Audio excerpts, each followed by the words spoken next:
உஜ்ஜயினின்னு ஒரு பெரிய நாடு இருந்துச்சு.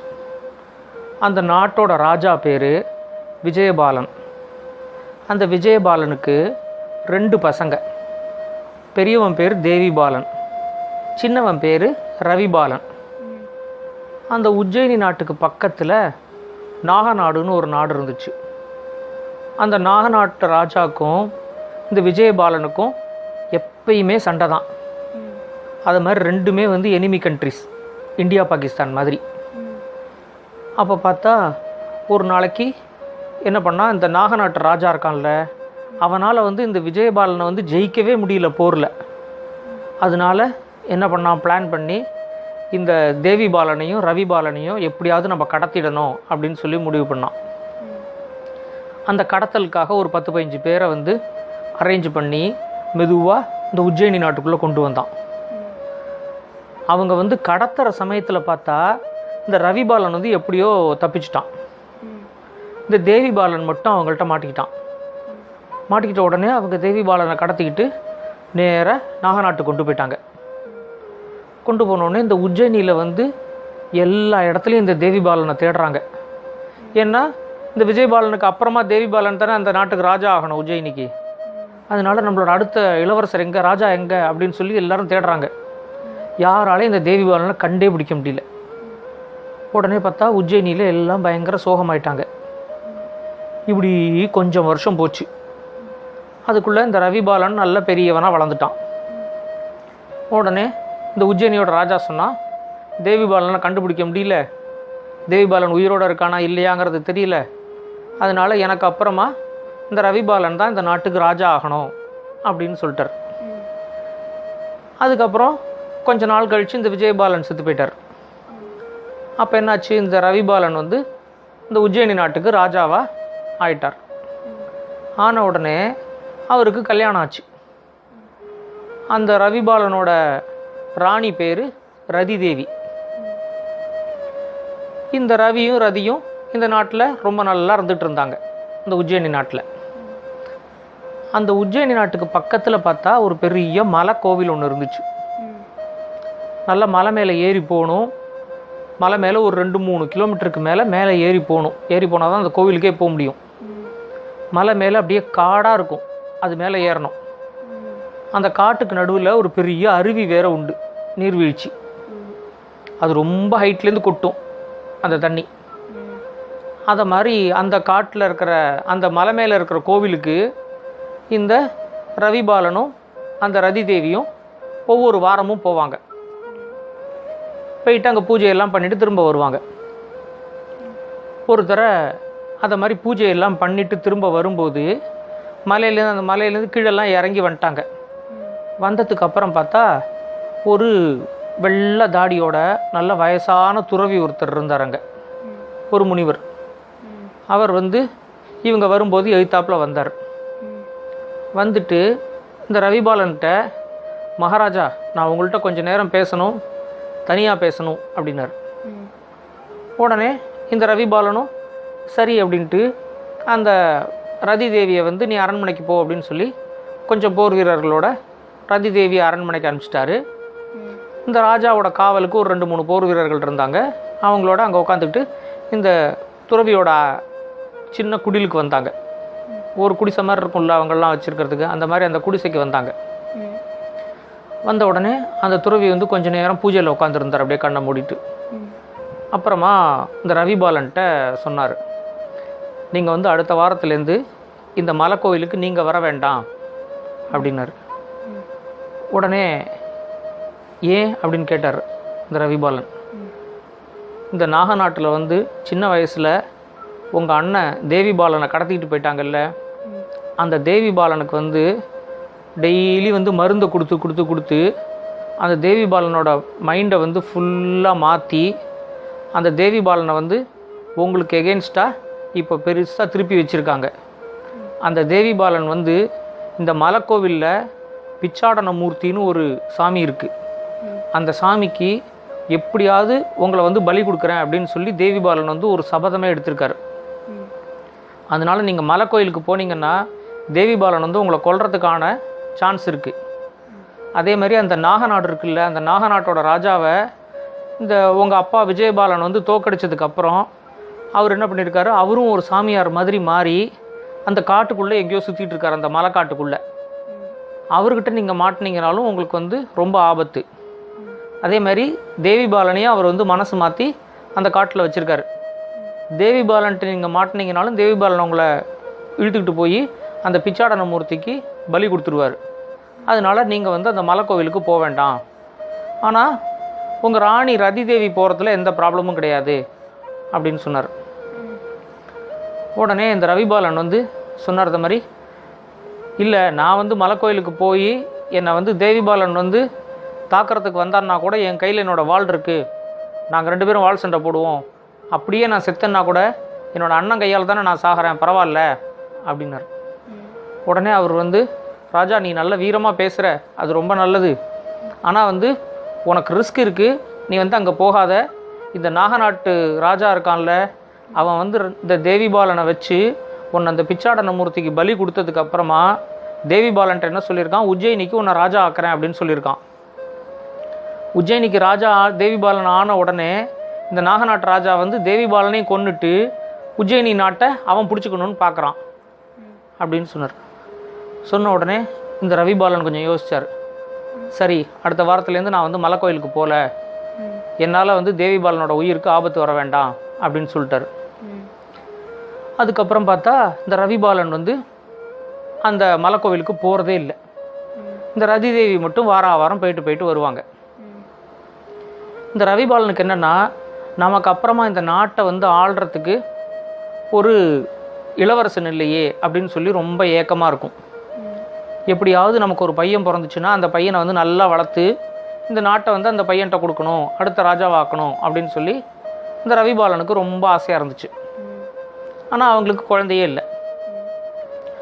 அப்புறம் கொஞ்ச நாள் கழித்து இந்த ரதி தேவி வந்து இந்த மலை கோயிலுக்கு போயிட்டு வந்துக்கிட்டு இருந்தாங்கல்ல, வந்ததுக்கப்புறம் ஒரு வருஷம் கழித்து இந்த ரவிக்கும் அந்த ரதிக்கும் ஒரு பொண்ணு பிறந்துச்சு.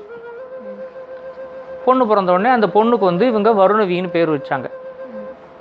ஆனால் இந்த ராஜா இருக்கார்ல ரவிபாலன், அவருக்கு பார்த்தா சார் நமக்கு ஒரு பையன் பிறந்துருந்துச்சுன்னா அதை ராஜா ஆக்கியிருக்கலாம், போய் நமக்கு ஒரு பொண்ணு பிறந்துருச்சு அப்படின்னு சொல்லி அவருக்கு ரொம்ப வருத்தம் இருந்துச்சு.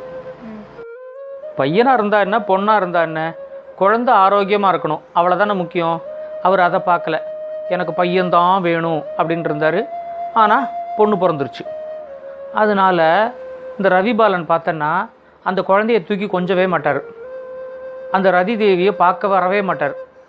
எப்போ பார்த்தாலும் அவர் அரண்மனையில் எல்லா மந்திரிகளோடையுமே இருப்பார். இதனால் இந்த ரதி தேவிக்கு வந்து ரொம்ப வருத்தமாயிடுச்சு. என்னடா இவர் வந்து குழந்தையை தூக்கி கொஞ்சம் கூட மாட்டேங்கிறாரு அப்படின்ட்டு. இப்படி ஒரு வருஷம் ஆன உடனே பார்த்தா இந்த ரதி தேவிக்கு வந்து அது ஒரு பெரிய மன நோயாகவே ஆயிடுச்சு. அவங்க யாரையும் பார்க்க மாட்டாங்க, அப்படியே ஒரு ரூம்குள்ளேயே அடைஞ்சு கிடக்கிறது, இதை மாதிரி தான் போயிட்டு இருந்துச்சு. திடீர்னு ஒரு நாளைக்கு பார்த்தா இந்த ரதி தேவி வந்து அரண்மனையிலேருந்து காணா போயிட்டாங்க. எங்கே போனாங்கன்னே தெரியல, அதை மாதிரி ஆயிடுச்சு. உடனே அப்போ தான் வந்து இந்த ராஜாவுக்கு வந்து தான் பண்ண தப்பு புரிஞ்சிச்சு. ஐயோ, இத்தனை நாளாக வந்து ரதி இருக்கிற பக்கம் கூட நம்ம போய் அந்த எப்படி இருக்காங்கன்னு கூட நம்ம பார்க்கல, குழந்தைய தூக்கி கொஞ்சவே இல்லை, இப்போ ரதியே காணா போயிட்டா அப்படின்னு சொல்லிட்டு நாடு முழுக்க உஜ்ஜயினி முழுக்க தேடுறாரு. எங்கே தேடியும் கிடைக்கல. பார்த்தா இவர் ராஜா வந்து ஏற்கனவே ரொம்ப சோகத்தில் இருக்காரா, அதுக்கு தகுந்த மாதிரி ஊர் மக்கள்லாம் வேற அந்த ராணி வந்து ஒரு புலி அடித்து சாப்பிட்ருச்சு, ராணி வந்து செத்து போயிட்டாங்க அப்படின்னு சொல்லி கொஞ்சம் பேர் கிளப்பி விட்டாங்க. ராணி வந்து ஏதோ ஒரு நாட்டுக்கு போய் எங்கேயோ உயிரோடு இருக்காங்க, என்னைக்கோ ஒரு நாள் திரும்ப வருவாங்க அப்படின்னு சொல்லி கொஞ்சம் பேர் பேசிக்கிட்டாங்க. இந்த ராணி வந்து தானாக வந்து தற்கொலை பண்ணிக்கிட்டாங்க அப்படின்னு சொல்லி கொஞ்சம் பேர் கிளப்பி விட்டாங்க. இதெல்லாம் கேட்க இந்த ராஜாவுக்கு வந்து ரொம்ப கோபம் வந்துச்சு, ரொம்ப சோகமாயிட்டார். அவர் அப்படியே எதுலேயுமே கவனம் செலுத்தாமல் அப்படியே இருந்துக்கிட்டு இருந்தார். இந்த வருணவிக்கு பார்த்தா ஒரு 2-3 வயசாச்சு, கொஞ்சம் கொஞ்சமாக வளர்ந்துட்டு இருந்துச்சு. அந்த ரவிபாலன் வந்து வருணவியும் கண்டுக்கிறது இல்லை, வருணவி அரண்மனையில் இருக்கிறது வருணவியை தூக்கி கொஞ்சறது இல்லை, அப்படியே விட்டார். அதுக்கப்புறம் கொஞ்ச நாள் கழித்து அந்த மந்திரிகள்லாம் என்ன சொன்னாங்க, ராஜா நீங்கள் இப்படியே இருந்தீங்க அப்படின்னா சரியாக வராது, நீங்கள் இன்னொரு கல்யாணம் பண்ணிக்கங்க அப்படின்னு சொல்லிவிட்டு பக்கத்தில் தீபக நாடுன்னு ஒரு நாடு இருந்துச்சு. அந்த நாட்டோட இளவரசி பேர் மாயா. அந்த மாயாவை வந்து இந்த ரவிபாலனுக்கு கல்யாணத்தை பண்ணி வச்சாங்க. அந்த மாயா வந்து ரொம்ப பேடு, ரொம்ப கொடுமைக்காரி. அவள் வந்ததுலேருந்து பார்த்தா ஏதாவது ஒரு காரணம் சொல்லி இந்த வருணவியை போட்டு அடிப்பாள். இந்த வருணவிக்கு பாவம் அம்மாவும் இல்லை, அப்பாவும் அதை கண்டுக்கிறது இல்லை. அது பாவம் அரண்மனையிலேருந்து அந்த மாயாட்டை ரொம்ப அடியெல்லாம் வாங்கிட்டு அழுதுகிட்டு இருந்துக்கும். இப்படியே கொஞ்சம் கொஞ்சமாக போச்சு. இந்த வருணவிக்கு ஒரு 10 வயசு ஆயிடுச்சு. அப்போ ஒரு நாளைக்கு பார்த்தா இந்த வருணவி வந்து அந்த அரண்மனையில் இருக்கிற நந்தவனத்தில் உட்காந்து இப்படி அழுதுகிட்டு இருக்கு. அப்போது அங்கே பார்த்தா ஒரே முல்லைப்பூ வாசனை. திடீர்னு எல்லா இடத்துலையும் அப்படியே நிறைய முல்லைப்பூ இருந்தால் எவ்வளோ வாசனை வரும், அதை மாதிரி முல்லைப்பூ வாசனை வந்துச்சு எல்லா இடத்துலையும். இது வந்து இப்படி நிமிந்து சுற்றி முற்றும் பார்த்துச்சு, எங்கே இந்த இவ்வளோ முல்லைப்பூ வாசனை வருதுன்னு. அப்போ பார்த்தா அங்கே வந்து ஒரு ராணி ஒருத்தி வந்தா. அவள் பேர் முல்லை மோகினி. அவள் பார்க்குறதுக்கு அவ்வளோ அழகாக இருந்தா. அவள் நேராக இந்த வருண வீட்டை வந்து, இங்கே உட்காந்து ஏன் அழுதுகிட்டு இருக்க, வா உன்னை உங்கள் அம்மாட்ட கூப்பிட்டு போகிறேன் அப்படின்னு சொன்னான். அம்மானு பேரை கேட்ட உடனே இந்த வருணவி வந்து ரொம்ப அழ ஆரம்பிச்சிடுது. அழ ஆரம்பித்து சரி வா போகலாம் அப்படின்னு சொல்லி இந்த முல்லை மோகினியோட கிளம்பினான். அந்த முல்லை மோகினி என்ன பண்ணா, இந்த வருணவியை கூப்பிட்டுக்கிட்டு நேராக அங்கேருந்து ஒரு சுடுகாட்டுக்கு வந்தாங்க 2 பேரும். வந்த உடனே அங்கே வந்து ஒரு இடத்துல ஒரு கல்லறை இருந்துச்சு. யாரையோ போட்டு புதைச்சி மேலே வச்சுருக்கிற ஒரு கல்லோட ஒரு கல்லறை இருந்துச்சு.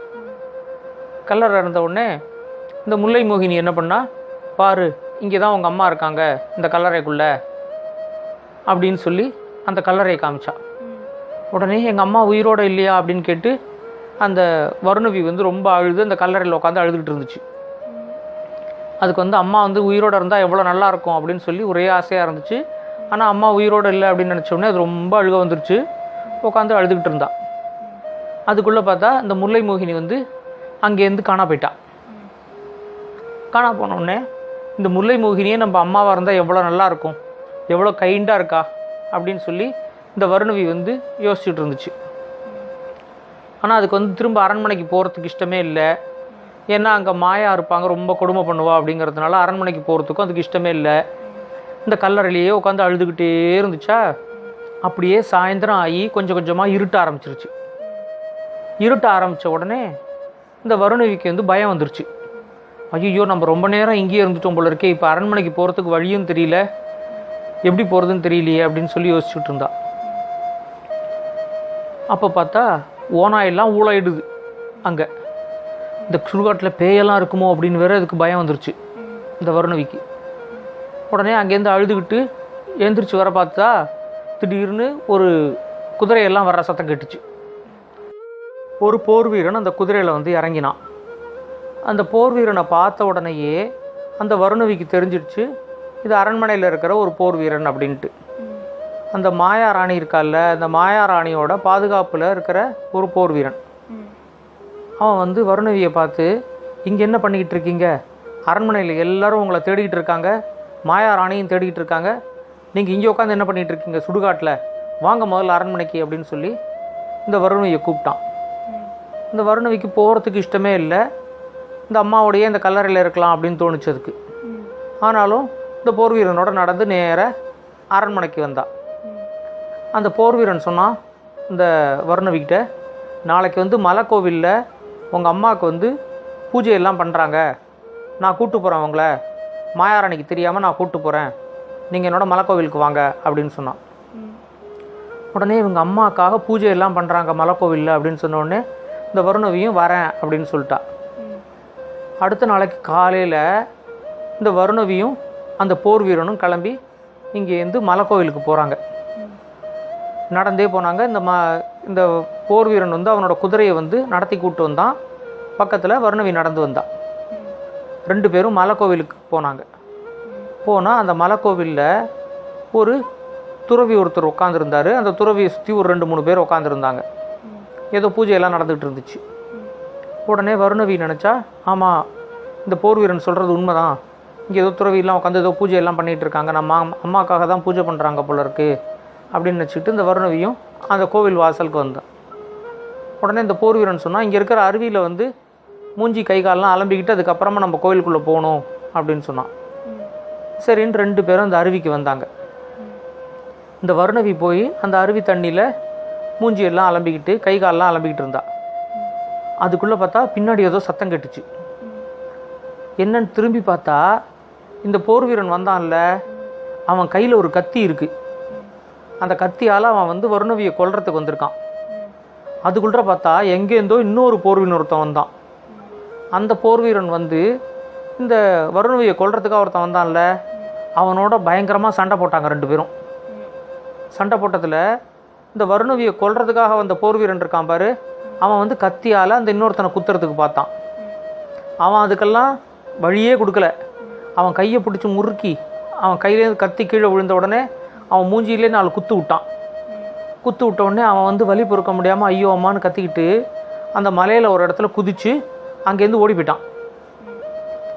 ஓடி போன உடனே அந்த புது போர் வீரன் வந்து நேராக வருணவிட்ட வந்தான். வந்துட்டு எங்கள் நாட்டு இளவரசியை வந்து ஒருத்தன் கொல்றதுக்கு பார்க்கும்போது என்னால் சும்மா இருக்க முடியல அப்படின்னு சொன்னான். உடனே அந்த வருணவி வந்து யார் இது அப்படின்னு சொல்லி அவனை இப்படி பார்த்தா. அவனை பார்த்தா அவனும் கிட்டத்தட்ட ரவிபாலன் மாதிரியே தான் இருக்கான் பார்க்குறதுக்கு. உடனே நீங்கள் தயவு செஞ்சு வாங்க என்னோட அப்படின்னு சொல்லி அவன் கூப்பிட்டு போனான். அதுக்குள்ளே பார்த்தா எங்கேருந்தோ ஒரு 15-20 பேர் திடுன்னு ஓடி வந்தாங்க. எல்லார் கையிலையும் பார்த்தா பெரிய பெரிய வேல் இருந்துச்சு. அந்த வேலால் எல்லாரும் இந்த இளவரசியும் அந்த புதுசாக வந்த போர் வீரனையும் அப்படியே சூழ்ந்துக்கிட்டாங்க. அதில் வந்து ஒருத்தன் சொன்னான், என்ன தேவி பாலா, உன் தம்பி பொண்ணை பார்த்த உடனே உனக்கு பயங்கர பாசம் வந்துருச்சா? நீ வந்து என்ன சபதம் எடுத்திருக்கங்கிறது உனக்கு மறந்துருச்சா? இங்கே இருக்கிற பிச்சாடன மூர்த்திக்கு வந்து ரவிபாலனை வந்து நீ வந்து பலி கொடுக்குறேன்னு சபதம் போட்டிருக்க, ஞாபகம் இருக்கா இல்லையா அப்படின்னு. உடனே அவன் சொன்னான், இத்தனை நாள் வந்து நீங்கள் வந்து எனக்கு மருந்தை கொடுத்து என் மனசை மாற்றி என் தம்பியவே என்னை கொல்றதுக்கு முயற்சி பண்ண வச்சிங்க. நான் இப்போ வந்து அதுக்கான மாற்று மருந்தை வந்து எனக்கு முல்லை மோகினி கொடுத்துருக்காங்க. அதனால் நான் இனிமேல் என் தம்பியை கொல்ல மாட்டேன் அப்படின்னு சொன்னான். உடனே இந்த முல்லை மோகினி ஒருத்தி தான் வந்து உன் மனசை வந்து மறுபடியும் கெடுத்து விட்டுருக்கா அப்படின்னு சொல்லி இவங்கெல்லாம் வா, உனக்கு இந்த குகையில் வந்து ஒரு அதிசயத்தை காட்டுறோம் வா, அந்த மலைக்கோவிலில் அப்படின்னு சொல்லிட்டு இந்த தேவி பாலனையும் அந்த வருணவியும் கைது பண்ணி அங்கேருந்து இழுத்துட்டு போனாங்க அந்த மலைக்கோவிலுக்கு. அந்த மலைக்கோவிலுக்கு இழுத்துட்டு போனால் அங்கே பார்த்தா ஒரு துறவி உட்காந்துருந்தார். அந்த துறவியை சுற்றி வேற 2-3 பேர் இருந்தாங்க. அந்த கோவிலுக்குள்ளே நுழைஞ்ச உடனே அங்கே பார்த்தா 2 தூணில் 2 பேரை கட்டி போட்டு வச்சுருக்காங்க, 2 பொம்பளைங்களை. அதில் ஒருத்தி வந்து இந்த வருணவிக்கு தெரிஞ்சிருந்துச்சு, அதான் முல்லை மோகினி அப்படின்ட்டு. அந்த முல்லை மோகினி யார் அப்படின்னா இந்த நாகநாட்டு ராஜாவோட பொண்ணு.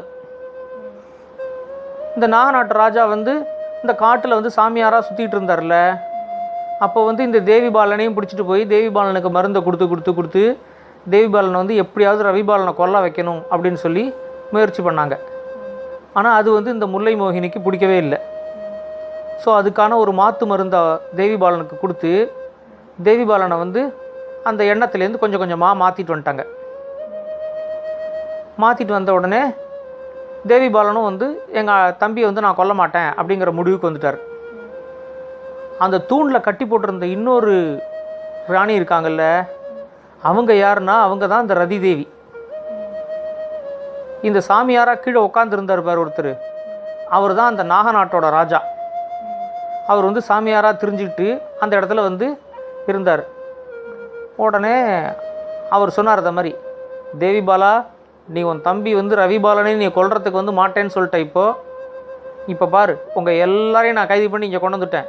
இதோ ரதி தேவியே தூணில் கட்டி போட்டிருக்கேன், முல்லை மோகினியை தூணில் கட்டி போட்டிருக்கேன். இந்த முல்லை மோகினி தான் வந்து என் பொண்ணாக இருந்தாலும் பரவாயில்ல அப்படின்னு சொல்லி நான் கொல்ல போகிறேன். ஏன்னா அவள் வந்து என்னோடய எதிரியோடு இப்போ சேர்ந்துட்டா. அதனால் என் பொண்ணுன்னு கூட பார்க்காம நான் கொன்னுடுவேன். நான் வந்து இந்த ரதி தேவியை கடத்திக்கிட்டு வந்த உடனே அவளை வந்து உயிரோடு ஒரு இடத்துல வச்சு சமாதி கட்டிட்டேன். ஆனால் எனக்கு தெரியாமல் இந்த முல்லை மோகினி வந்து அதுக்கு அடியில் ஒரு சுரங்கப்பாதை அமைச்சு அந்த சுரங்கப்பாதை வழியாக அந்த ரதி தேவியை தப்பிச்சு விட்டா. ஆனால் நான் வந்து காட்டில் அலைஞ்சு திரிஞ்சுக்கிட்டு இருந்த ரதி தேவியை கண்டுபிடிச்சி இன்றைக்கி இங்கே கொண்டு வந்து தூணில் கட்டி போட்டு வச்சுருக்கேன். இன்றைக்கி பாரு, நான் முல்லை மோகினியை கொல்ல போகிறேன், ரதி தேவியை கொல்ல போகிறேன், உன்னை கொல்ல போகிறேன், இந்த வருணவி பொண்ணை கொல்ல போகிறேன், அதோடு இல்லாமல் இன்னும் 2 பேரை கொல்ல போகிறேன். அது யார் தெரியுமா? உன் தம்பி ரவிபாலன், அந்த மாயா, இவங்க எல்லாரையும் நான் கொண்டுட்டு இந்த உஜ்ஜயினி நாட்டோட ராஜாவை நான் ஆக போகிறேன் அப்படின்னு சொன்னார். உடனே நீ என்ன நினச்சாலும் அது நடக்கவே நடக்காது அப்படின்னு சொல்லி இந்த தேவிபாலன் வந்து சத்தம் போட்டார். ஆனால் இந்த ரதி தேவி பயங்கரமாக பயந்துட்டா, இந்த வருணவி பயங்கரமாக பயந்துட்டா, இந்த முல்லை மோகினி கொஞ்சம் கூட பயப்படல. அப்போ பார்த்தா திடீர்னு அந்த கோவிலுக்குள்ளே ஒரு 150-200 போர் வீரர்கள் உள்ளே வந்தாங்க. தட தட தடன்னு எல்லாரும் உஜ்ஜயினி நாட்டு போர் வீரர்கள் வந்து இந்த நாகநாட்டு ராஜா, அதுக்கப்புறம் அவனோட சோல்ஜர்ஸ், நாகநாட்டு சோல்ஜர்ஸ் எல்லாரையும் கைது பண்ணிட்டாங்க. கைது பண்ண உடனே அங்கே வந்து அந்த ரவிபாலன் வந்தார். வந்துட்டு அண்ணா என்னை மன்னிச்சிரு அப்படின்னு சொல்லி நேராக ஓடி வந்து இந்த தேவிபாலனோட காலில் வந்து விழுந்தார். விழுந்த உடனே இந்த தேவிபாலன் வந்து, தம்பி நீ தான் என்னை மன்னிக்கணும், நான் தான் உன்னை கொல்றதுக்கு முடிவு பண்ணேன், உன்னை கொல்லணும்னு நான் தான் அலைஞ்சேன், அதனால் நீ தான் என்னை மன்னிக்கணும் அப்படின்னு. உடனே இல்லை, உங்களுக்கு சேர வேண்டிய நாட்டை வந்து நான் தான் இப்போ ராஜாவாக இருந்து ஆண்டுகிட்டு இருக்கேன், நீங்கள் தான் அங்கே ராஜாவாக இருக்கணும், நான் வந்து அந்த நாட்டை ஆண்டுகிட்டு இருக்கேன், அதுக்கு நீங்கள் தான் என்னை மன்னிக்கணும் அப்படின்னு. எல்லாம் அந்த நாகநாட்டு ராஜா செஞ்ச வேலை, அதனால தான் நம்ம குடும்பம் இப்படி ஆயிடுச்சு அப்படின்னு சொன்னாங்க. உடனே இந்த ரவிபாலன் வந்து, நானும் என்னோடய தப்பை வந்து ரொம்ப உணர்ந்துட்டேன், நான் வந்து எனக்கு ஒரு பொண்ணு பிறந்துச்சு அப்படிங்கிறதுனால என் பொண்ணை கொஞ்சாமலும் விட்டேன், இந்த ரதி தேவியை வந்து நான் வந்து கண்டுக்காமலும் விட்டேன், பேசுகிறது கூட இல்லை மூஞ்சி கொடுத்து, அதனால் அவங்களும் காணா போயிட்டாங்க அப்படின்னு. காணாலாம் ஒன்றும் போல, அவங்கள வந்து இந்த நாகநாட்டு ராஜா தான் கடத்திக்கிட்டு வந்து ஒரு சமாதியில் வச்சுட்டான், அங்கேருந்து இந்த முல்லை மோகினி வந்து அவங்கள தப்ப வச்சு இங்கே கூப்பிட்டு வந்திருக்காங்க அப்படின்னு. ரதி தேவியை பார்த்த உடனே இந்த ரவிபாலனுக்கும் ரொம்ப சந்தோஷமாயிடுச்சு. உடனே அதுக்குள்ளே இந்த நாகநாட்டு ராஜா இருக்கான்ல, அவன் வந்து நான் பண்ணது தப்பு தான், என்னை மன்னிச்சிருங்க அப்படின்னு சொல்லி அவனும் வந்து இந்த ரவிபாலன் காலில் விழுந்து என்னை எப்படியாவது விட்டுருங்க அப்படின்னு சொன்னான். நீ வந்து முல்லை மோகினியோட அப்பாவாக போயிட்ட, அதனால் வந்து உன்னை வந்து கொல்லாமல் விடுறோம், ஆனால் கடைசி வரைக்கும் நீ வந்து பாதாள ஜெயிலில் தான் இருக்கணும் அப்படின்னு சொல்லிட்டு இந்த நாகநாட்டு ராஜாவையும் பிடிச்சி பாதாள ஜெயிலில் போட்டான். கரெக்டாக அந்த ரவிபாலன் சொன்னால் அதை மாதிரி, நல்ல வேளை இதை மாதிரி வந்து நான் வந்து அரண்மனையில் உக்காந்துருக்கும்போது இந்த வருணவியை கொல்றதுக்கு பார்த்தான்ல ஒரு சேவகன், அவனை வந்து தேவிபாலனை அடித்து அனுப்பிச்சான்ல, அவன் நேராக அங்கே வந்திருக்கான் அரண்மனைக்கு. வந்துட்டு இந்த மாயா ராணிகிட்ட போய், ராணி வருணவியை என்னால் கொல்ல முடியல, நான் கத்தி எடுத்து குத்துறதுக்குள்ள யாரோ ஒருத்தன் திடீர்னு வந்து என்னை தாக்கி என்கிட்டேருந்து கத்தியை கீழே விழ வச்சுட்டான், என்னை வேற போட்டு ரொம்ப அடிச்சு விட்டான், அதனால் நான் ஓடி வந்துட்டேன் அப்படின்னு அவன் சொல்கிறத நான் கேட்டேன். கேட்ட உடனே தான் வந்து எனக்கு வந்து உண்மை புரிஞ்சிச்சு, மாயா வந்து வருணவியை கொல்றதுக்கு முடிவு பண்ணியிருக்கா அப்படின்ட்டு. ஏன்னா மாயா வந்து வருணவியை கொன்னாதான் அதுக்கப்புறம் மாயாவுக்கு பிறக்கிற குழந்தை வந்து அந்த நாட்டோட ராஜாவோ ராணியாவோ ஆகும். அதனால அவள் வந்து இந்த வருணவியை கொல்றதுக்கு முடிவு பண்ணியிருக்கா. அது வந்து நான் கேட்ட உடனே மாயாவை பிடிச்சி பாதாள ஜெயிலில் போட்டுட்டு நான் வந்து உடனே வருணவியை காப்பாற்றுறதுக்காக படையை திரட்டிக்கிட்டு இந்த மலைக்கோவிலுக்கு வந்தேன். அதுக்குள்ளே இந்த முல்லை மோகினி வந்து ஒரு ஒற்றனை அனுப்பிச்சி வச்சு எங்கள் அப்பா வந்து எல்லாரையும் பிடிச்சி கட்டி போட்டு வச்சுருக்காரு, உடனே வாங்க அப்படின்னு சொல்லி அந்த ஒற்றன் கொண்டு வந்த ஓலையும் எனக்கு கிடச்சிச்சு, அதனால தான் நல்ல வேளை சரியான சமயத்துக்கு வந்து உங்களெல்லாம் காப்பாற்ற முடிஞ்சிச்சு அப்படின்னாரு. அதுக்கப்புறம் பார்த்தா இந்த முல்லை மோகினிக்கும் அந்த தேவிபாலனுக்கும் கல்யாணம் ஆச்சு. இந்த ரவிபாலன் என்ன பண்ணார், இந்த தேவிபாலனையே வந்து அந்த நாட்டுக்கு ராஜா ஆக்கிட்டார். அதுக்கப்புறம் எல்லாரும் சந்தோஷமாக இருந்தாங்க. நல்லா இருந்துச்சு அந்த கதை. இந்த கதை உங்களுக்கு பிடிச்சிருந்தா லைக் பண்ணுங்கள், கமெண்ட் பண்ணுங்கள், ஷேர் பண்ணுங்கள். முக்கியமாக மறக்காமல் சேனலை சப்ஸ்கிரைப் பண்ணுங்கள். உங்களுக்காக, உங்கள் குழந்தைங்களுக்காக இன்னும் நிறைய நல்ல நல்ல கதைகள் வந்துக்கிட்டே இருக்குது. ஸ்டோரி டைம் தமிழ் சேனலோட தொடர்பில் இருங்க. நன்றி, வணக்கம்.